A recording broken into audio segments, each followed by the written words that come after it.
So, let's talk about the word hacker. Chances are, when you hear it, you've got a very specific image in your head. But what if I told you that image is, well, mostly wrong? Today, we're going to tear down that myth and get to a much cooler, more complex truth. No, seriously, think about it for a second. When I say hacker, what's the very first thing that pops into your mind? I bet for a lot of you, it's something straight out of Hollywood.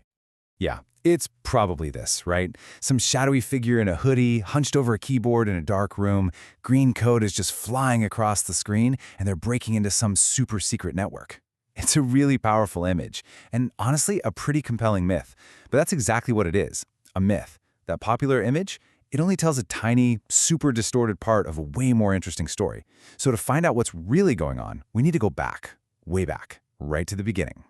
See, the very first people who were called hackers weren't criminals at all. Nope, they were creators, they were tinkerers, they were explorers. They were just driven by this incredible curiosity to figure out how stuff worked.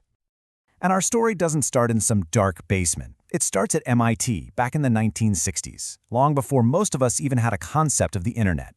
And believe it or not, it all begins in a place you would never, ever expect. Get this. The first hackers weren't messing with computers. They were playing with trains. Seriously. Over at MIT's Tech Model Railroad Club, you had these brilliant students who were taking old telephone parts, relays and switches, and rewiring them to control their model train sets in these new, super clever ways. And those ingenious solutions, that's what they called hacks. The whole point wasn't to break things, it was to make something work better, to build something awesome. In that whole spirit of playful exploration, it just kept going.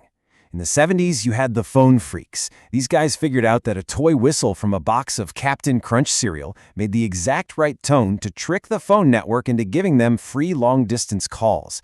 Again, it was all about understanding the system, poking at it to see what it could do. But then the 80s happened. Personal computers started showing up in people's homes, and right on cue, Hollywood steps in. Movies like War Games completely changed the story, turning the hacker from a curious kid into a full-blown national security threat. And that massive shift in how the public saw them, well, it created a huge divide inside the community itself. The original innovators, the builders, they suddenly needed a way to separate themselves from the people who were actually doing bad things. So, to fight back against this new stereotype, the OG community came up with a new word. A hacker, they said, is someone who builds and creates, someone who believes that information should be open so we can all learn. But a cracker, that's the person who breaks into systems for money or just to wreak havoc. It's simple, right?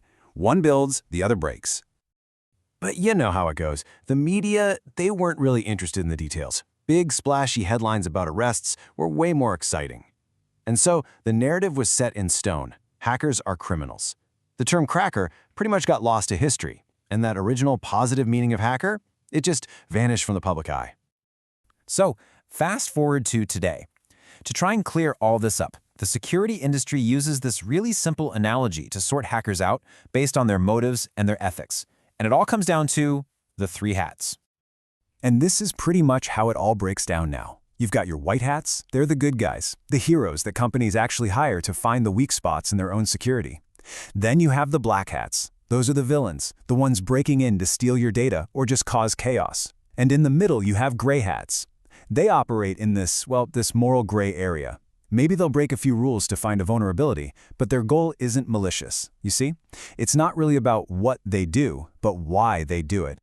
And in our world today, where pretty much everything is connected, that original spirit of the hacker, the problem solver, the builder, it's been reborn.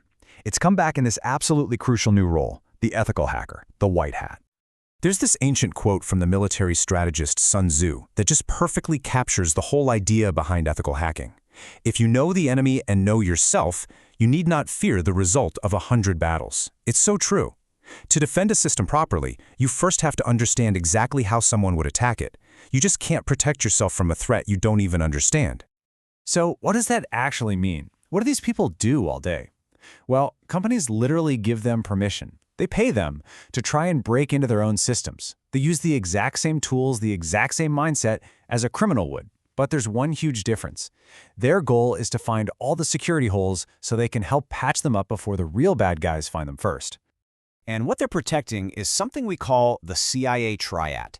Now, not that CIA. It stands for confidentiality, integrity, and availability. So confidentiality, that's about keeping your private stuff private. Integrity means making sure nobody can go in and, change the numbers in your bank account. And availability is just about making sure you can actually get to your stuff, like your email, when you need it. Now, to find these weak spots, ethical hackers follow the exact same 5-step playbook that a criminal uses. From the very first step of gathering info about a target, to scanning for vulnerabilities, getting access, and then even covering their tracks. They act just like a real attacker would in every single way. But here's the kicker. Instead of stealing data at the end, their final step is to hand the company a detailed report that says, here's how I got in, and here's exactly how you can fix it. Really, the best way to think about it is this. Ethical hackers are kind of like the immune system for our digital world.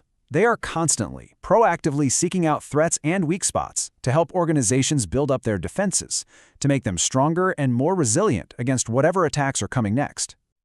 So I want to leave you with this one thought. Our entire world is built on code now, right? From your banking app to our country's power grid. And every single one of those systems has flaws. That's just a fact. The real question isn't if those flaws exist. The question is, who do you want finding them first? The curious problem solver who's working to protect us, or the criminal who's looking to exploit us? Because honestly, the choice we make in who we value, that's what's going to define how secure our future is.